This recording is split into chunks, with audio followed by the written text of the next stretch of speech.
तो mental math class 8 chapter 11 direct and inverse proportion का next part आज हम करने वाले हैं। तो क्या कहता है नेक्स्ट पार्ट, आइए देखते हैं। मैं हूं हरी सर और आप सभी बच्चे देख रहे हैं आपका अपना यूट्यूब चैनल चलो कदम बढ़ाएं।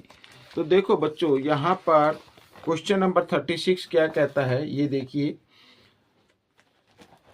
ये रहा आपके सामने क्वेश्चन नंबर 36। ठीक है, देखो टेबल से ही करना है, बिल्कुल इजी है। In 25 days, the Earth absorbed 6 into 10 की power 8 pound of dust from the atmosphere. Atmosphere से डस्ट को एब्जॉर्ब करती है अर्थ इस पाउंड में, इतनी मात्रा में। ठीक है, how much dust in pound will be absorb in 15 days. तो 15 डेज में कितनी की जाएगी। अब बच्चों देखो, यहाँ पर 25 डेज है और यहाँ पर क्या आ गए 15 डेज आ गए। कम दिन है, less days, less amount, less observe आप कह सकते हैं।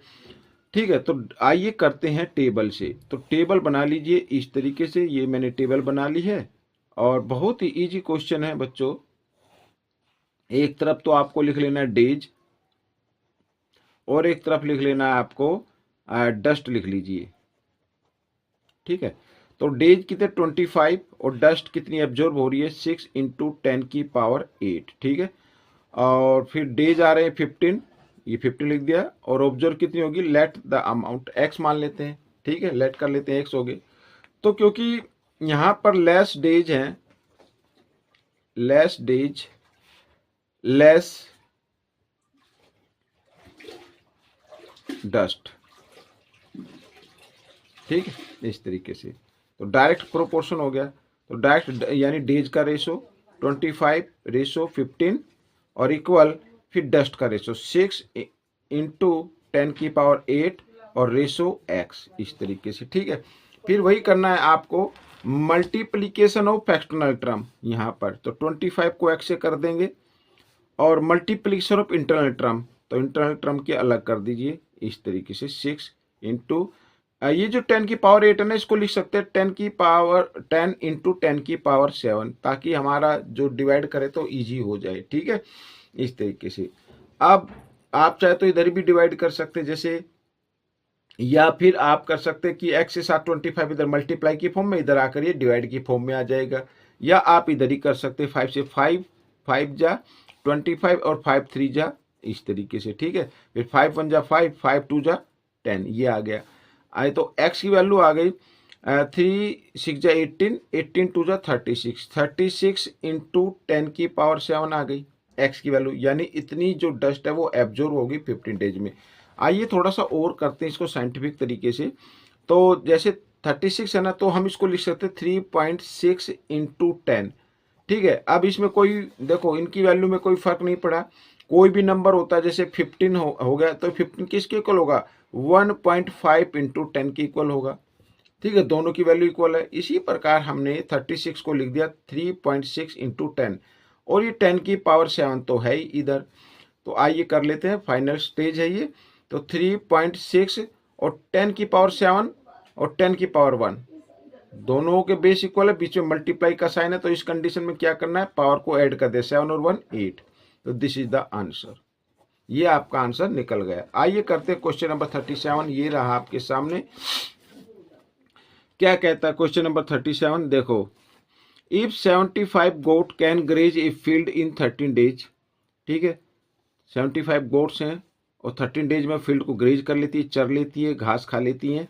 Then how many goat will graze the same field. Field वही है और अब कितनी है, यानी पूछा है कि कितनी गोट्स चाहिए, कितनी गोट्स उसको फील्ड को, the same field in 25 days. 25 days, पहले डेज कितना था 13 था, गोट्स कितनी थी 75। अब कहा कि भाई 13 डेज तो नहीं, अब 25 डेज अगर हमें वो घास का मैदान चलाना है तो कितनी गोट हुई। तो अब डेज बढ़ गए तो इसका मतलब जो गोट्स होंगी वो लेस हो जाएंगी। भाई कम बकरी उसी फील्ड को, उसी भोजन को ज़्यादा दिन तक खा पाएंगी। तो ये हो गया इनवर्स प्रोपोर्शन। ठीक है, तो आप अपने घर में भी देख सकते हैं, अगर आपके घर में कोई चीज़ लगती है, अगर वो ज़्यादा दिन तक चलानी तो कम मेंबर होने चाहिए तभी चलेगी, ज़्यादा होंगे तो कम दिन चलेगी। तो एक तरफ लिख लेते हैं गोट्स और एक तरफ लिख लेते डेज, ठीक है, इस तरीके से। तो गोट है 75 और डेज है 13 और फिर डेज है आगे 25 डेज और लेट कर लेते हैं गोट एक्स। तो मैंने अभी क्या कहा, ये क्या है, ये है इनवर्स प्रोपोर्शन। इनवर्स में क्या करना, गोट्स का जो रेशियो है, क्योंकि एक्स वाले को कर लो इनवर्स, वैसे तो किसी को भी किया जा सकता है, लेकिन मैं तो चाहता हूं कि एक्स वाले को करे, तो इसको इनवर्स में लिखना है, ठीक है। यहां पर देखो मोर डेज, मैं लिख देता हूं मोर डेज लेस गोट।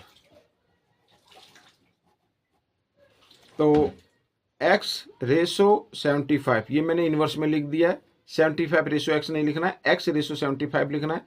और जो डेज का रेशो है इसको आप डायरेक्ट में लिखिए 13 रेशो 25, इस तरीके से, ठीक है। करने का तरीका वही, ठीक है। Multiplication of external term 25 into x और इक्वल 75 इंटू 13, ठीक है। अब आप चाहे तो 25 से इधर डिवाइड कर सकते हैं, 25 1 जा 25 और 25 3 जा 75, ठीक है। तो x की वैल्यू इधर आ गई है बच्चों आपके सामने। 13 3 जा कितना होता है, सॉरी ये क्या था 39, ठीक है।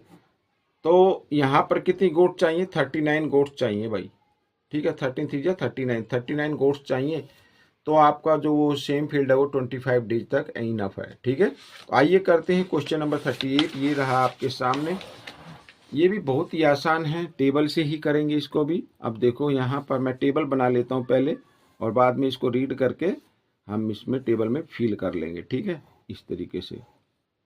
ये देखो, अब देखो Kavita can type a given assignment, एक असाइनमेंट दिया गया है इन 1 आवर 30 मिनट्स में, ठीक है। 1 आवर 30 मिनट्स मीन्स 90 मिनट्स होता है।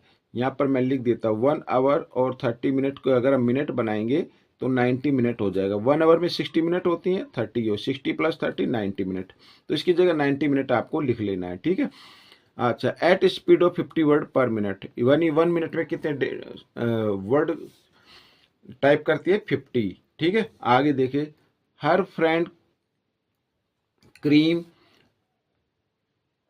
Can type the same assignment, वो सेम असाइनमेंट है 60 मिनट, तो वो क्या करता है 60 मिनट में कर देता है, जबकि कविता कितने में कर देते हैं, 90 मिनट में। फाइंड करीम्स टाइपिंग स्पीड, तो टाइपिंग स्पीड हमें फाइंड आउट करनी है। तो एक तरफ लिख लेना टाइम यहाँ पर, ठीक है, एक तरफ लिख लेनी है स्पीड। तो देखो टाइम यहाँ पर, टाइम जो ले रही है वो 90 मिनट का टाइम ले रही है कविता, और उसकी जो स्पीड है वो 50 वर्ड पर मिनट है। यहाँ पर जगह कम है तो आप लिख भी सकते स्पीड पर मिनट, ठीक है, या वर्ड्स पर मिनट ऐसे भी लिख सकते हैं। आगे देखो, तो 60 मिनट, टाइम कितना, 60 मिनट, सेम असाइनमेंट है, तो स्पीड क्या कर लेते हैं, लेट कर लेते हैं, एक्स मान लेते हैं, ठीक है। तो अब देखो, अगर सेम असाइनमेंट है, उसकी जो स्पीड है वो ज़्यादा है, ठीक है, सॉरी टाइम वो क्या ले रही है, कम ले रही है, तो इसका मतलब इसकी स्पीड क्या होगी, ज़्यादा होगी। मोर स्पीड लेस टाइम, या लेस टाइम यहाँ पर लिख दीजिए, लेस टाइम, अगर लेस टाइम में करना है तो स्पीड क्या होगी, मोर होगी, यहाँ पर मोर स्पीड,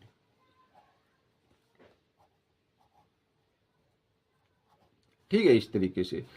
तो रेस ऑफ टाइम का जो यहाँ पर इन्वर्स हो गया, ठीक है, एक तरफ लेस हो रहा है एक तरफ मोर हो रहा है, तो जो जिसमें एक्स है यानी स्पीड में एक्स गिवन है, तो इसको हम क्या कर देंगे, इन्वर्स में लिख देंगे। तो टाइम वाले को आप डायरेक्ट लिखिए 90 रेशो 60 इक्वल एक्स रेशो 50, ठीक है। तो वही cross multiplication of internal term, cross multiply करते हैं अगर हम इसको फ्रैक्शन में लिखते हैं तब, ठीक है। तो 60 इंटू एक्स और equal multiplication of external term, तो 90 इंटू 50, ठीक है। यहाँ पर 0 से 0 कैंसिल कर दिया, और 3 से 3 2 जा 6 और 3 3 जा 9, फिर तो 2 से 25 पे हो जाएगा 50, और 15 25 3 जा कितना होता है 70। यहाँ पर मैं ये देखो 75 वर्ड जो है वो पर मिनट में करती है, सॉरी पर मिनट में, ठीक है ना, ये दिस इज द आंसर। अब क्वेश्चन नंबर यहाँ पर 39 क्या कहता है, ये देखिए आपके सामने, ये भी question number 39, if 40 square metre of a carpet cost, 40 metre जो स्क्वायर है कारपेट की कॉस्ट गिवन है यहाँ पर, then find the cost of 50 square metre. तो 50 की हमें फाइंड आउट करनी है, ठीक है। तो मोर कारपेट मोर कॉस्ट, बस सीधा सा सिंपल है, ये तो डायरेक्ट हो गया। तो आइए टेबल बना लेते हैं। टेबल से जो होता है क्वेश्चन वो बड़े इजी हो जाते हैं, ठीक है। एक तरफ लिख लेते हैं कारपेट, ठीक है, कारपेट इन स्क्वायर मीटर, ठीक है यहाँ पर। और एक तरफ लिख लेते हैं कॉस्ट। तो कारपेट जो 40 है और कॉस्ट कितनी आ रही है 241.60, ठीक है।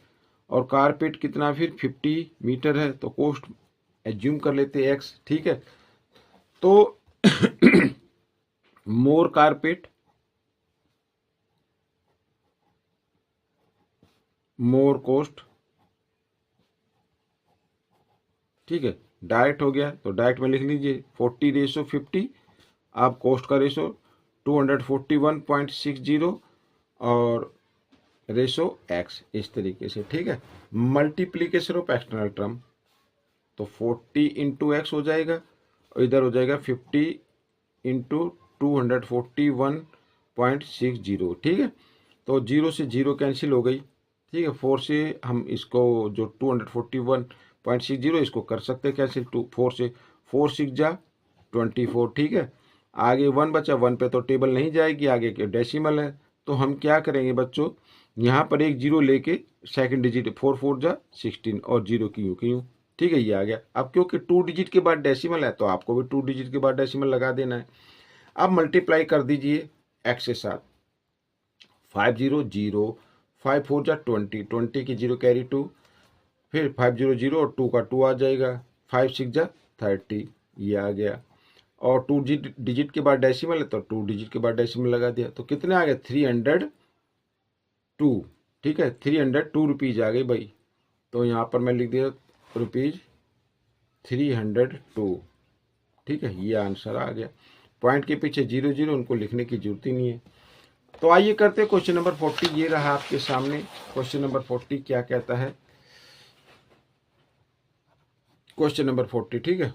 देखो, Reema Meena and Tina can complete a job in 10 12 and 15 days respectively. Respectively का मतलब होता है कर्मानुसार।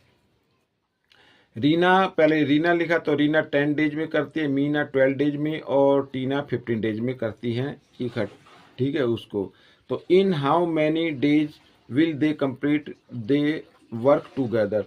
अगर वो इकट्ठा काम करना शुरू करे तो कितने डेज में वो कंप्लीट हो जाएगा, ये हमें फाइंड आउट करना है। बहुत ही इजी क्वेश्चन है। तो इस टाइप के जो क्वेश्चन आते हैं तो सबसे पहले आपको क्या करना है, 1 डे का वर्क निकाल लेना है, ठीक है। 1 डे का वर्क। अब ये जो है ये डेज हो गई। अब 10 डेज में मान लीजिए 10 डेज में वो कितना करती है 1 वर्क करती है, ठीक है। 10 डेज में कितना करती है 1 वर्क करती है, समझ में आ गया। तो हमें 1 डे का निकालना, 10 डेज का नहीं निकालना, पहले 1 डे का निकालना। 1 डे में तो कम करेगी ना तो 1/10 आ जाएगा। तो मैं सीधा लिख देता हूं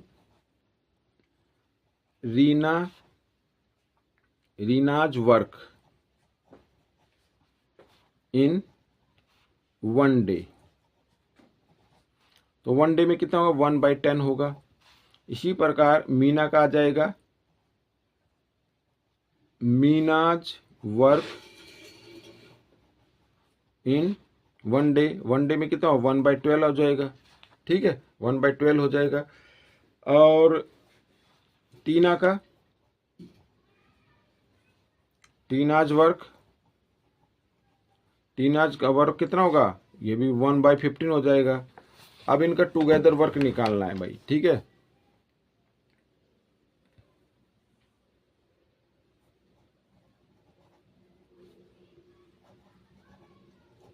टुगेदर वर्क, तो हम क्या करते हैं ऐड कर लेते हैं 1/10 प्लस 1/12 और प्लस 1/15, ठीक है, इस तरीके से। अब क्या करना है ऐड करना है, तो डिनोमीटर का आपको लेना होगा एलसीएम। एलसीएम जब लेंगे 10 12 15 का, या तो आप बेसिक मेथड से लीजिए इस तरीके से, ठीक है। या फिर आप अगर एक्सपर्ट है तो आप यहीं से टेबल लेकर आप फाइंड आउट कर सकते हैं कि इसमें जो सबसे पहले मल्टीपल्स होगा तीनों की टेबल में वो कौन सा होगा, वो होगा 60। क्या होगा, 60 होगा। तो 60 आपका क्या आ जाएगा, एलसीएम आ जाएगा। आप लेके भी देख सकते हैं। अब 60 जब आपका एलसीएम आ गया, ठीक है, तो आपको करना क्या है, अब 60 को 10 से क्या करना है, डिवाइड कर देना है। 10 की टेबल जाएगी 6 पे, उस 6 को 1 से मल्टीप्लाई कर देना है इस तरीके से।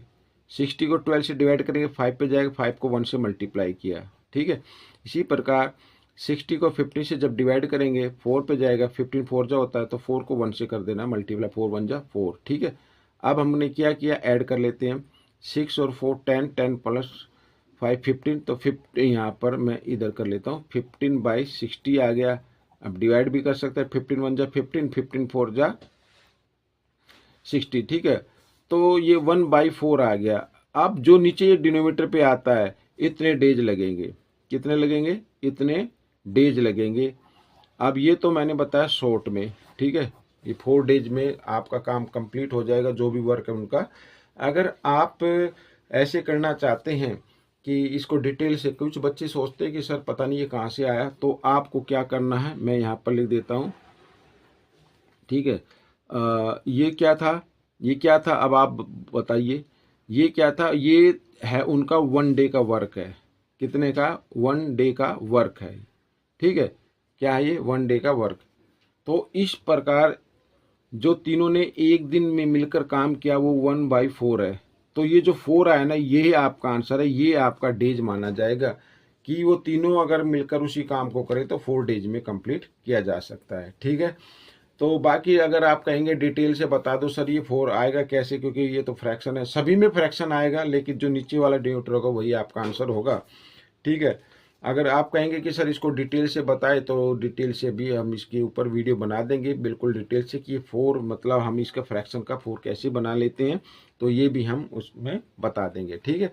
तो वीडियो काफ़ी लंबी हो गई है, तो इस वीडियो ये बताना है, वीडियो को पूरा देखना है और देखकर सीखना भी है और दूसरों को सिखाना भी है, ताकि आपकी प्रैक्टिस हो सके अच्छे से और अच्छे मार्क्स आ सकें, अच्छी रैंक आ सके। अब हम मिलेंगे नेक्स्ट पार्ट में। Till then, thank you.